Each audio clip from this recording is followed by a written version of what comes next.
Hey everyone, welcome to Adventures with Edna. I'm Chris.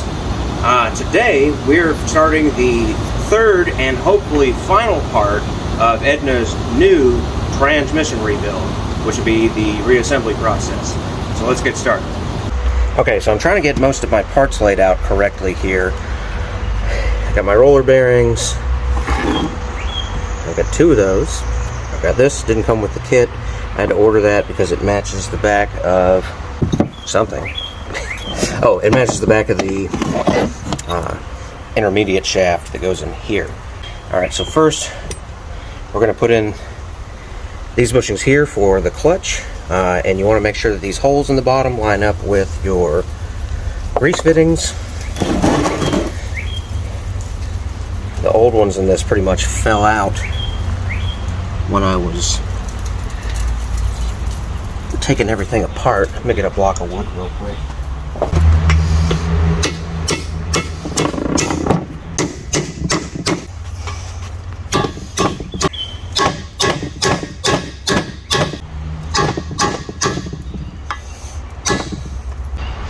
You can see I already got nice new grease fittings in here, compliments of Carolina driveline.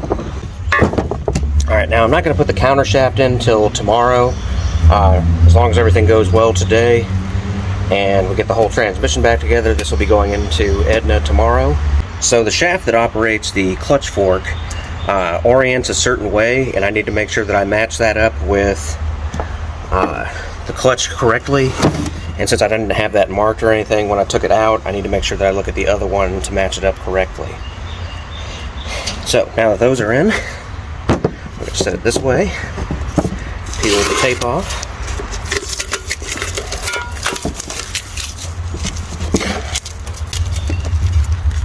Nice clean inside. Now I've been watching Zach over at Wired Customs on rebuilding these transmissions, so he's really informative and has a great video on putting them together. I noticed in the video that he uses this assembly lube to put these back together. He recommended it because it's very tacky, and some of these bushings you need to get to sit in place before they can go into the vehicle, or stick in place while you're putting stuff together. So I made sure to get the same thing. Alright, so let's start putting this together. Alright, so the first part that's going to go into the transmission is this intermediate shaft here. So we actually have to assemble this. This is going to get two roller bearings, and you can see there's a taller one and two shorter ones. The two shorter ones go into the intermediate shaft here. So we need to get those packed with the assembly lube. That looks tasty. It's almost like wax. Alright.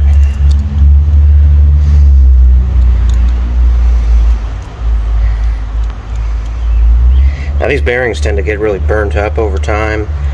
The ones that came out of this transmission definitely weren't looking very good. I bought this transmission used because the gears were in much nicer shape than the transmission currently in Edna. The transmission gears, if you've seen the previous video, you'll know that they are so worn that they are sharp. But these ones look pretty good overall. I did notice there is some pitting where it was probably out of fluid at one point and sat.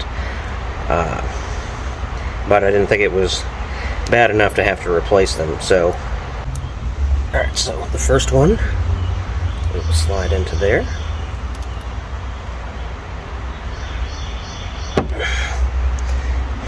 Now we have this as basically a spacer that goes between the two gears. We're going to get that lubed up as well.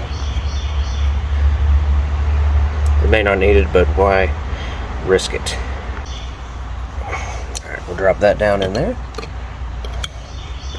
And we'll get the last bearing packed, and then that thing will be almost ready to go in. Get them good and packed. This is a bushing that I thought was going to be fine, and it's not. It turns out that it's supposed to have these 4 pins on here, which go into these little reliefs here. I thought mine was okay until I realized there was no pins on it.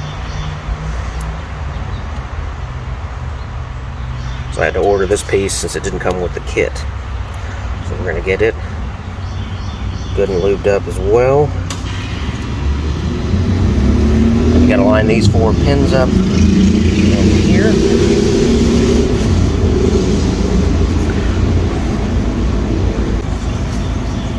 Alright, so next is this piece here. This bushing is going to slip in right here, and it has this little tab right here that goes into there. Because this one doesn't move, it's just a bushing. And there was 2 in there initially, so I guess this bushing goes behind that one. Weirdly, the new one is plastic. I'm gonna go look at the old ones real quick. And so here's my old ones. The tab is gone. They're pretty worn out. This one's got some bad pitting in it. So does it take both of these to make the same width? Yes. So I do have to use both of those. It looks like this plastic one fits into the back of the copper one. Okay, so this is where the assembly lube is really going to come in handy because of being so sticky. This one is going in first. Hopefully you can see this, where I put it down in here and I insert that little tab in the right spot. Now we're going to put more on the back of this one so it'll stick too. Stick that in the back, and this little tab goes into the back of the first one.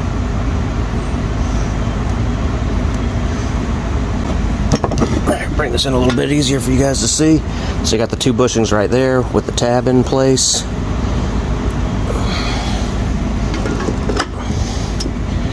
And so next, this shaft will go in.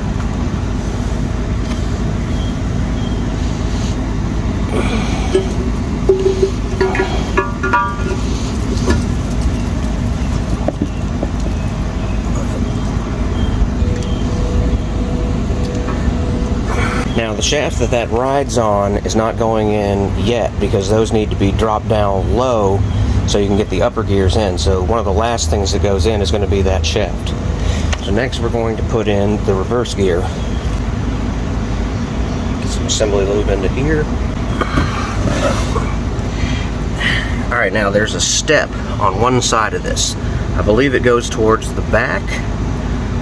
You can see there's a little bit of gear wear here, which would make sense that it would go towards the front, but apparently it will fit one way and not the other way.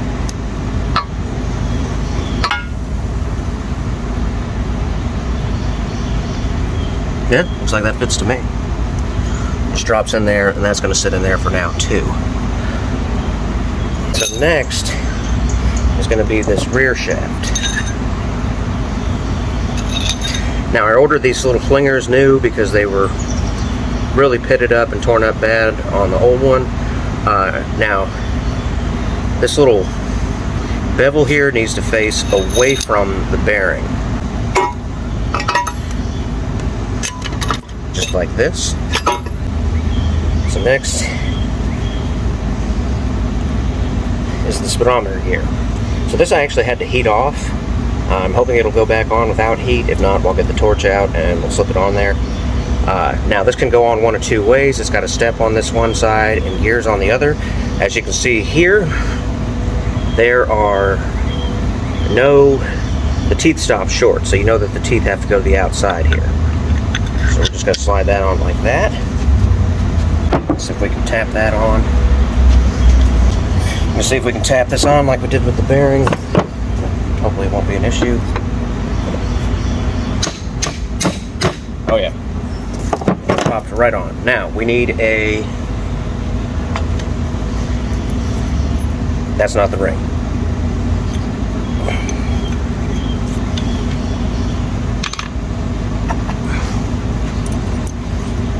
That's not the ring. And that's not the ring. Why do I only have 3 rings?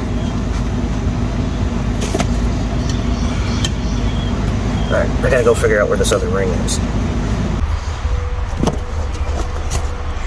This is really not cool.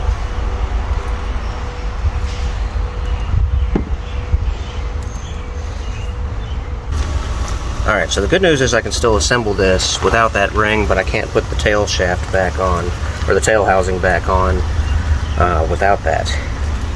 So for now, we're just going to continue on.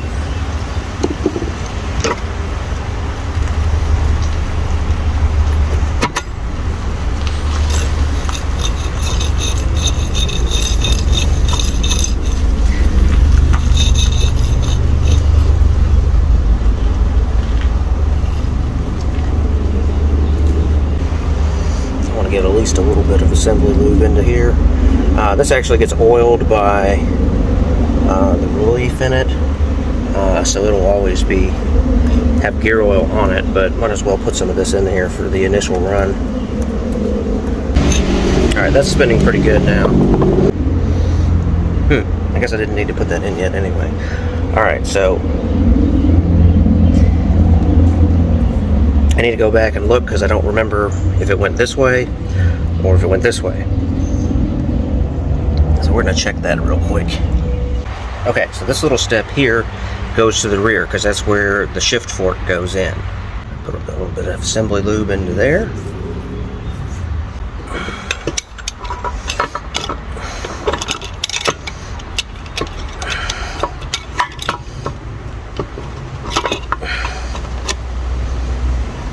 Oh yeah, that fits nicely into that little gear there.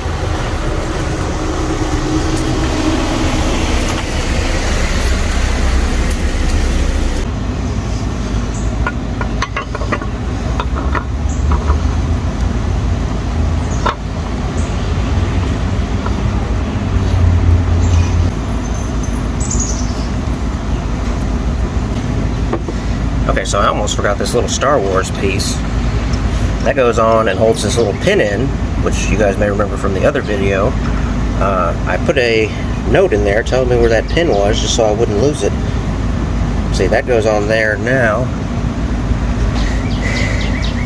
We'll get some more assembly lube.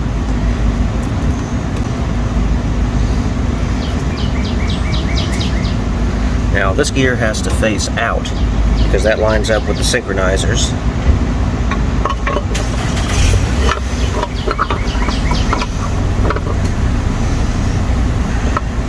That's on. That little Star Wars piece basically retains that little pin and keeps that from falling out.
Alright, so Tractor Supply ended up having this style clip. Two of these is the same thickness as the one that needs to be on here.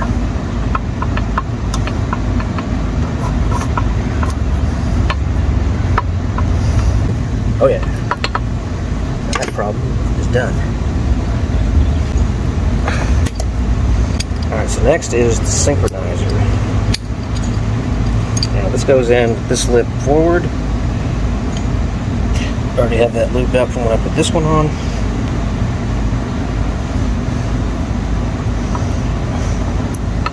Pull this back out to get the room.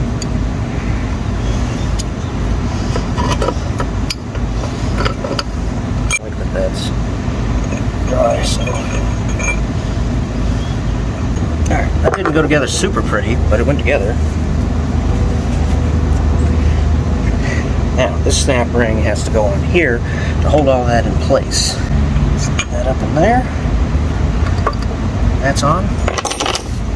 So now, we need a heat gun. Alright, when I was watching Zach on Wired Customs video, all he did to put this bearing on was just heat it with a heat gun and then it slipped right on. So I'm going to try to do the same.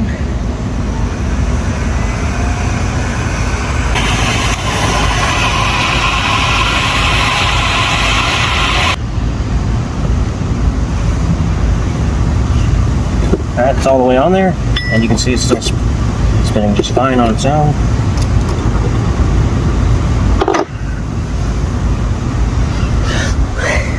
Alright, we're going to let that cool off a little bit before we put the clip on. I got one more thing I got to go do. This thing is still pretty warm. Waited a little while. This will be so much easier with snap ring pliers. Now, snap ring pliers.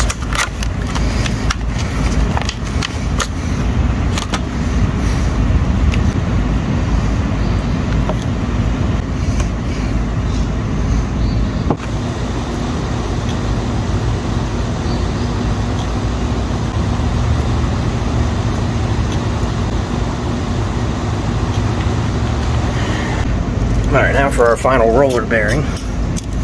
Get it packed.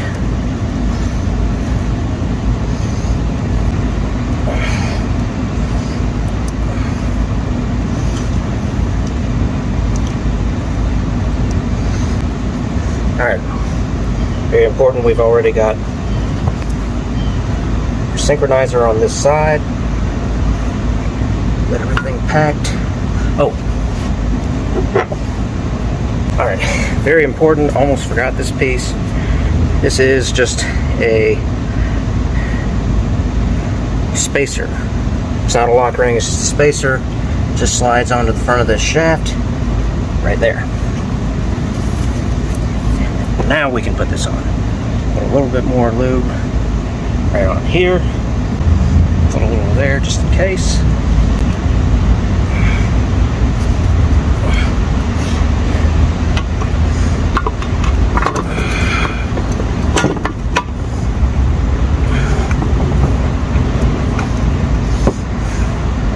This is the next piece that goes on right here.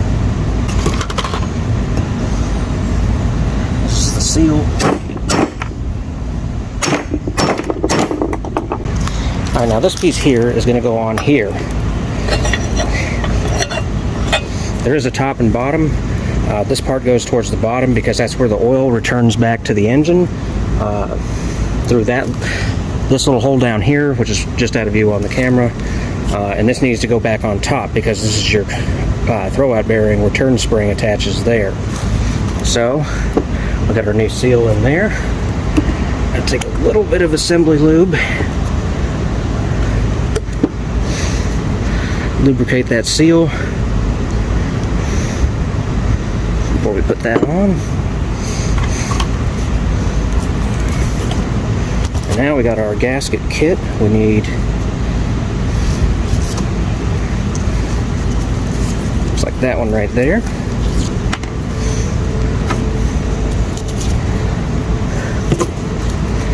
That's going to go on there. We're going to use a little bit of black RTV to put that on. Except the lid doesn't want to come off. Get that off. Just going to put a little bit around there. Get around the bolt holes.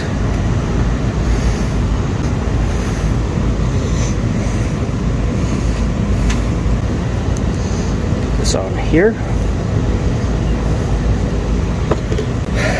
Get a little more on the other side.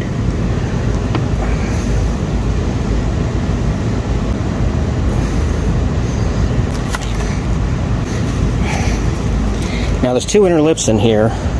This one right here holds the bearing, and this one holds the snap ring on it, and then keeps everything nice and tight and in place.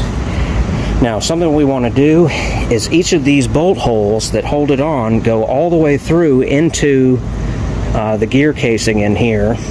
So those need to be sealed up as well. So we're going to put some Permatex thread sealant on each of the bolts as they go in to make sure that we don't have any leaks.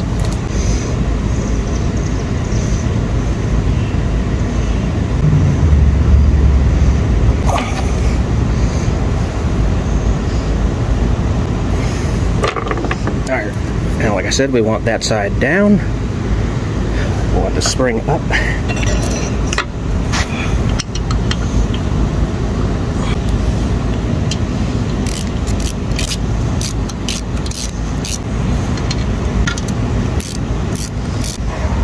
Alright, now I got the regular ratchet, so we could just kind of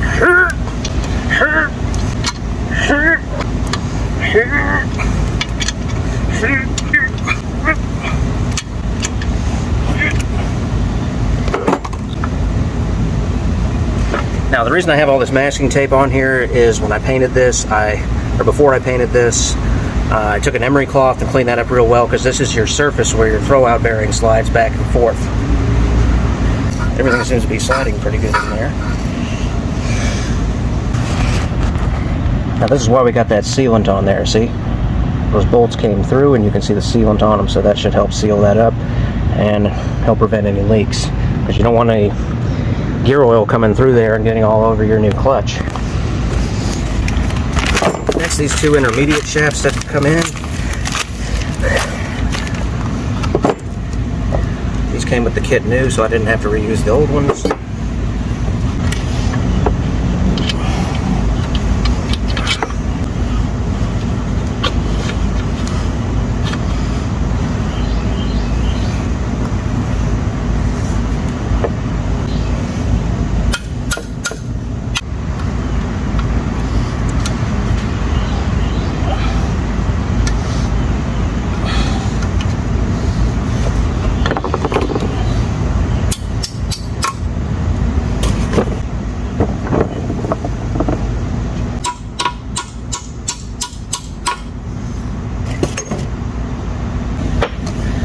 Ready to put the tail shaft housing back on. Alright, I'm pretty sure this felt piece goes to the outside.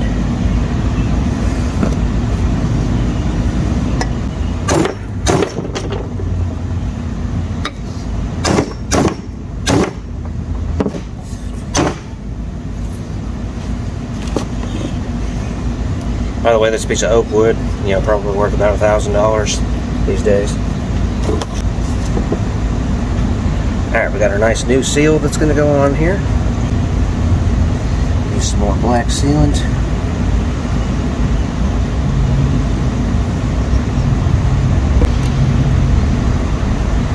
Now you notice there's no bolt hole right here, but that bolt hole is still here because these things,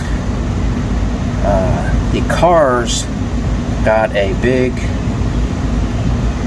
universal joint part here with a torque tube, but the trucks have an output shaft with a drive shaft on it. So this hole isn't used in this application. So I guess to some extent, let's put some silicone in there just to kind of help keep that from leaking.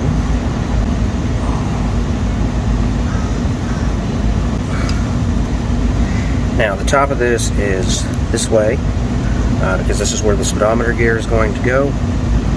So that slides down over like that.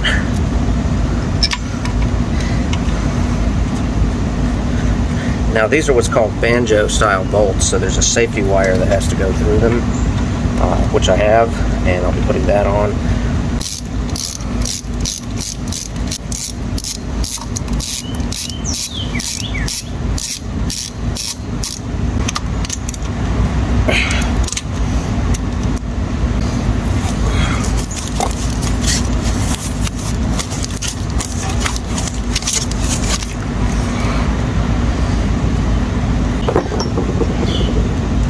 Now we're going to take each of these back out because I forgot that the bolts go all the way through again, and they need the thread locker.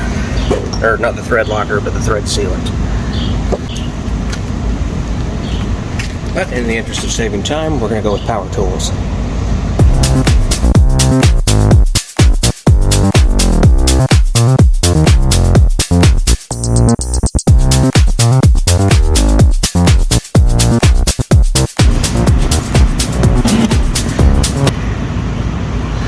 Alright, everything pretty much went back together. It's a little bit tight, but it turns. It doesn't seem to be binding up. I rotated it all the way through. I won't be putting on the clutch fork and the throwout bearing yet, because as I said earlier, that the shaft orients only one way. You have a 50-50 shot of putting it in the right way. So I want to check it versus the transmission that's currently in the truck before I try to put that on, so I don't put it on wrong. And then I'm not putting the shifting tower back on yet, just because I'm going to fill this with gear oil once I get it in the truck, and I'm going to reuse the one that's currently on the truck, because the one that was on this, someone had cut the shifter off, so I'm just going to reuse mine. So the only thing I have left to actually do is put a cotter key in that pin that goes through the two intermediate shafts, just to make sure that doesn't come back out. I'm going to put the safety wire back on the rear bolts, just to make sure those don't come out. And tomorrow, hopefully, weather permitting, I'll be putting the transmission back in the car. So I'm going to be swapping that out, taking the old one out, putting the new one in, replacing the clutch while I'm in there. So that's going to be tomorrow's adventure. Thank you for watching Adventures with Edna. That's going to conclude the transmission rebuild part of this series with part 3 here. So the next part will just be putting it in and then getting to drive it again and not have to hear all of those transmission noises. Thanks for watching, and we'll see you in the next one.